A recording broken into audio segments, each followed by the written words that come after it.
अवधूत चिंतन श्री गुरुदेव दत्त. श्री स्वामी समर्थ. जय जय स्वामी समर्थ. आजचा हा दिवस तुमच्या आयुष्यातील मोठा बदल घडवण्यासाठी आला आहे.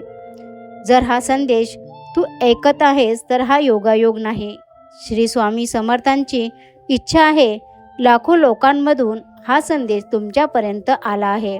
चुकूनही या संदेशाकडे दुर्लक्ष करू नका, नाहीतर स्वामींचे अनमोल विचारांपासून, स्वामींच्या आशीर्वादापासून तुम्ही दूर राहणार. म्हणून डोळे बंद करा, मन शांत ठेवा आणि पूर्ण विश्वासाने हा स्वामी संदेश ऐका. श्री स्वामी समर्थांची शिकवण ही केवळ आध्यात्मिक मार्ग नाही, तर ती जीवनातील संकटाशी लढण्यासाठी लागणारी प्रचंड मोठी सकारात्मक ऊर्जा आहे. जेव्हा आपण हतबल होतो, निराश होतो आणि आपल्याला मार्ग सापडत नाही, तेव्हा स्वामींचे विचार आपल्याला पुन्हा उभे राहण्याची ताकद देतात. स्वामी भक्तांनो, तुम्हाला एकच नम्र विनंती आहे की तुम्ही आपल्या चॅनलवर नवीन असाल तर कृपया चॅनलला सबस्क्राईब, लाईक आणि शेअर करा. कमेंटमध्ये श्री स्वामी समर्थ टाईप करा. स्वामी भक्तांनो, तुमच्या समोर 2 फुलं आहेत, त्यापैकी तुम्हाला एकाला निवडायचं आहे आणि आजचा स्वामी संदेश तुमच्यासाठी काय आहे ते तुम्हाला जाणून घ्यायचं आहे. तर हा संदेश त्या भक्तांसाठी ज्यांनी 1 नंबरच्या फुलाला स्पर्श केला आहे, अशा भक्तांना स्वामी महाराज म्हणतात, भिऊ नकोस, मी तुझ्या पाठीशी आहे. हे एक केवळ वाक्य नसून तो एक अभय मंत्र आहे.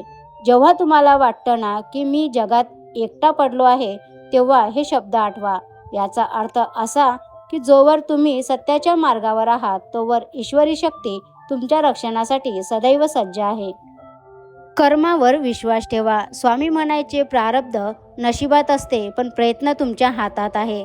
संकट आलं म्हणून रडत बसण्यापेक्षा ती दूर करण्यासाठी कर्म करणे महत्त्वाचं आहे. तुम्ही तुमचे काम प्रामाणिकपणे करा. फळाची काळजी स्वामींवर सोडा. सकारात्मकता आणि संयम. वेळ वाईट असते, माणूस नाही. आणि काळ बदलतो, फक्त थोडा धीर धरावा लागतो. आयुष्यात चढ उतार येणारच. जशी रात्र संपल्यावर सकाळ होते, तसंच तुमच्या दुःखाचे दिवस संपून सुखाचे दिवस नक्की येतील. संयम हा यशाचा पाया आहे. मीपणा सोडून जेव्हा तुम्ही स्वामी चरणी लीन होता, तेव्हाच खऱ्या प्रगतीचे दारे उघडतात. तुमच्या मनात जेवढी भीती असेल, तेवढी स्वामींवर श्रद्धा ठेवा. श्रद्धा भीतीला संपवून टाकते. केवळ मंत्रजप म्हणजे भक्ती नाही, तर संकटात सापडलेल्या माणसाला मदत करणे हीच खरी स्वामी सेवा आहे. जेव्हा तुमचे सर्व दरवाजे बंद होतात, तेव्हा समजावे की स्वामींनी तुमच्यासाठी काहीतरी मोठे आणि चांगले नियोजित केले आहे. स्वामी महाराज म्हणतात, बाळा, अनेकांना असं वाटतं की यश हे नशिबानं मिळतं, पण तसं नाही. लक्षात ठेवा, नशिबाच्या रेषेवर अवलंबून राहण्यापेक्षा हाताच्या कष्टावर विश्वास ठेवा, कारण नशीब त्याचंच उघडतं जे कष्टाची साथ सोडत नाही. आपल्या आयुष्यात 2 प्रकारचे लोक असतात.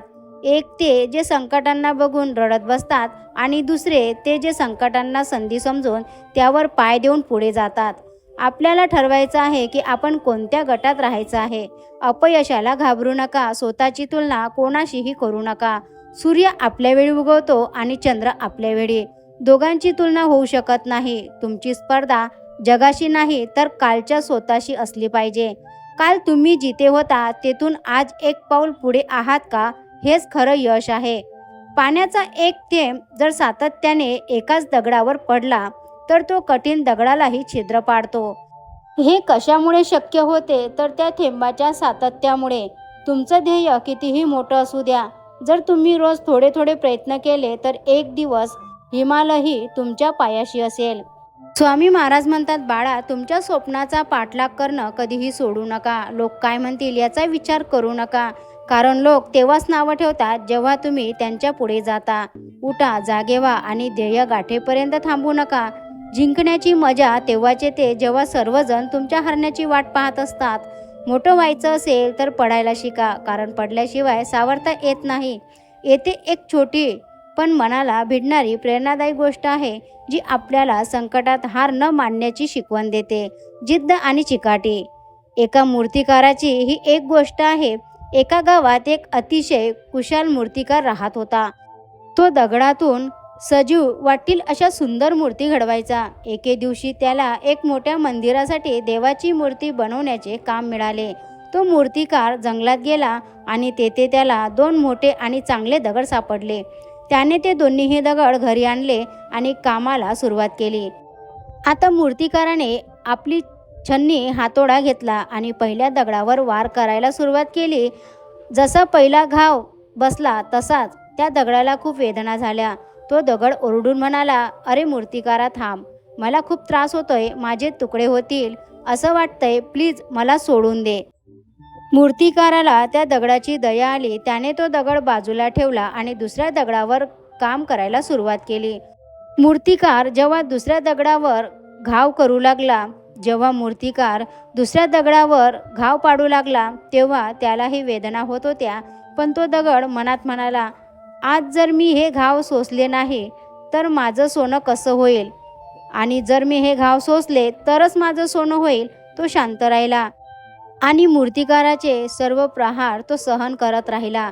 काही दिवसातच त्या दगडाचे रूपांतर एक अत्यंत देखण्या तेजस्वी मूर्तीमध्ये झाले. काही दिवसांनी मंदिराचे लोक मूर्ती न्यायला आले. त्यांनी ती सुंदर मूर्ती उचलली. जाताना त्यांची नजर कोपऱ्यात पडलेल्या त्या पहिल्या दगडावर पडली. ते म्हणाले, हा दगडसुद्धा आपल्याला घ्यायचा आहे. तो नारळ फोडण्यासाठी याचा उपयोग होईल. दुसऱ्या दगडाची रोज पूजा होऊ लागली. त्याला फुलांचे हार घातले जाऊ लागले. पहिला दगड मात्र रोज लोक त्या पहिल्या दगडावर नारळ फोडू लागले. एके दिवशी रात्री पहिला दगड मूर्तीला म्हणाला, तुझं नशीब किती छान आहे रे.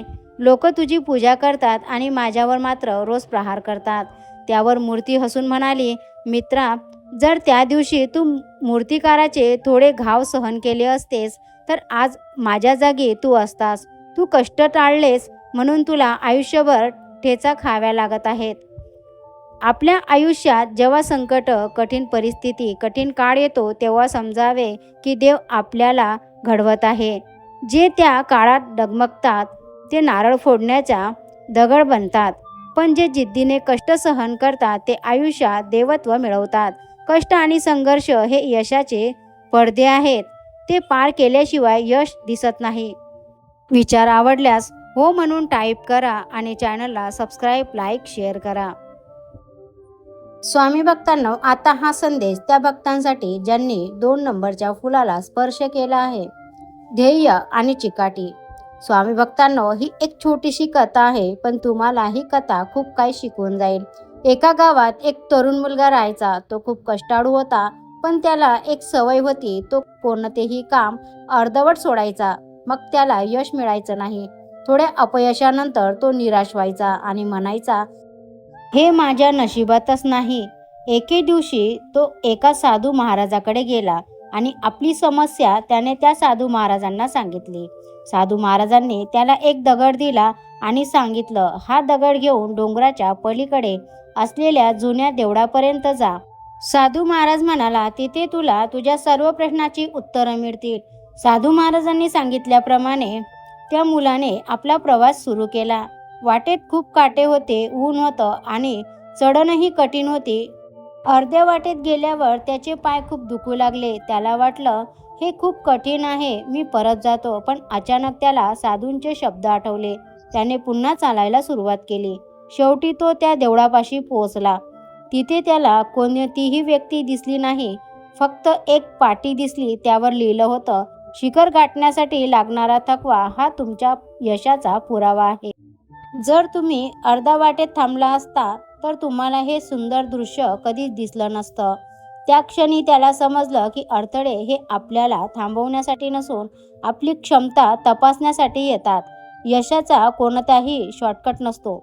जेव्हा तुम्हाला वाटलं की आता आपण हार मानली पाहिजे, तेव्हा नेमकी तीच वेळ असते स्वतःला अजून पुढे ढकलण्याची. जिद्द ठेवा. संकट प्रत्येकाच्या आयुष्यात येतात, पण विजेता तोच ठरतो जो शेवटपर्यंत लढतो. ध्येय गाठण्यासाठी वेगापेक्षा सातत्य जास्त महत्त्वाचं आहे. स्वामी समर्थांच्या चरित्रातील अनेक गोष्टी आपल्याला जीवनाकडे बघण्याचा एक सकारात्मक दृष्टिकोन देतात. जेव्हा आपण खूप खचून जातो तेव्हा त्यांची भिवू नकोस, मी तुझ्या पाठीशी आहे, ही अभयवाणी आपल्याला खूप मोठे बळ देते. एका गावात एक अत्यंत गरीब शेतकरी राहायचा. तो स्वामींचा परमभक्त होता. त्याच्याकडे थोडीशी जमीन होती, पण त्या वर्षी प्रचंड दुष्काळ पडला. विहिरी कोरड्या पडल्या, जमिनीला भेगा गेल्या आणि त्याच्याकडे पेरण्यासाठी साधे बियाणे घ्यायलाही पैसे नव्हते. गावातले लोक त्याला म्हणायचे, अरे तू इतकी स्वामींची सेवा करतोस, मग तुला हे दुःख का? सोडून दे ती भक्ती आणि शहरात जाऊन मजुरी कर. पण त्या शेतकऱ्याचा विश्वास ढळला नाही. त्याने मनोमन स्वामींचे नामस्मरण केले आणि रिकाम्या हातानेच आपल्या शेतात नांगर चालवायला सुरुवात केली. लोक त्याला वेडा म्हणू लागले. स्वामींची लीला बघा. एके दिवशी अक्कलकोटमध्ये स्वामींच्या दरबारात एक श्रीमंत सावकार आला. त्याने स्वामींच्या चरणी सोन्याच्या मोहरा अर्पण केल्या. स्वामींनी त्या मोहरांकडे पाहिले देखील नाही आणि अचानक ते जोराने ओरडले, माझा भक्त तिथं घाम गाळतोय आणि तुम्ही इथे सोनं काय वाटताय? जा, हे सोनं त्या शेतात पेरून या. कोणालाच काही कळेना, पण स्वामींची आज्ञा म्हणून काही भक्त त्या शेतकऱ्यांच्या गावी गेले. त्यांनी पाहिलं की तो शेतकरी कोरड्या जमिनीत श्रद्धेने काम करत होता. भक्तांनी स्वामींच्या सांगण्यावरून त्याला मदत केली. आश्चर्य म्हणजे काही दिवसातच पाऊस पडला आणि त्या शेतकऱ्याच्या शेतात खूप पीक आलं की गावकऱ्यांचे डोळे दिपले. हे सर्व बघून गावकऱ्यांना खूप आश्चर्य वाटलं. परिस्थिती कितीही कठीण असली तरीही आपल्या कर्मावर आणि परमेश्वरावर विश्वास ठेवा. प्रयत्न सोडू नका. शेतकऱ्याने पाऊस पडण्याची वाट न बघता आपले काम सुरू ठेवले. तसंच आपण फळाची चिंता न करता प्रयत्न करत राहणे गरजेचं आहे. स्वामींचे वचन भिवू नकोस, मी तुझ्या पाठीशी आहे. स्वामी म्हणतात, बाळा, नामस्मरण केल्याने दुःख येणार नाहीत असं नाही, संकट येणार नाहीत असंही नाही. तर याचा अर्थ असा आहे की प्रत्येक संकटात तुम्हाला लढण्याचे बळ स्वामी महाराज देतील. आळस हा माणसाचा सर्वात मोठा शत्रू आहे आणि प्रयत्न हेच खरे दैवत आहे. स्वामी भक्तांनो, तुम्हाला स्वामींच्या इतर काही विशेष लीलांबद्दल किंवा त्यांच्या सारामृतातील एखाद्या अध्यायाबद्दल अधिक माहिती जाणून घ्यायची आहे का? तर कमेंटमध्ये हो म्हणून टाईप करा आणि चॅनलला सबस्क्राईब, लाईक आणि शेअर करा. तर भेटूया अशाच नवीन मोटिवेशन व्हिडिओसोबत. स्वामी तुमच्या सर्वांच्या सर्व चांगल्या इच्छा पूर्ण करो, हीच मी स्वामीचरणी प्रार्थना करते आणि आजचा स्वामी संदेश इथंच थांबवते. श्री स्वामी समर्थ. जय जय स्वामी समर्थ. संपूर्ण संदेश ऐकल्याबद्दल खूप खूप धन्यवाद.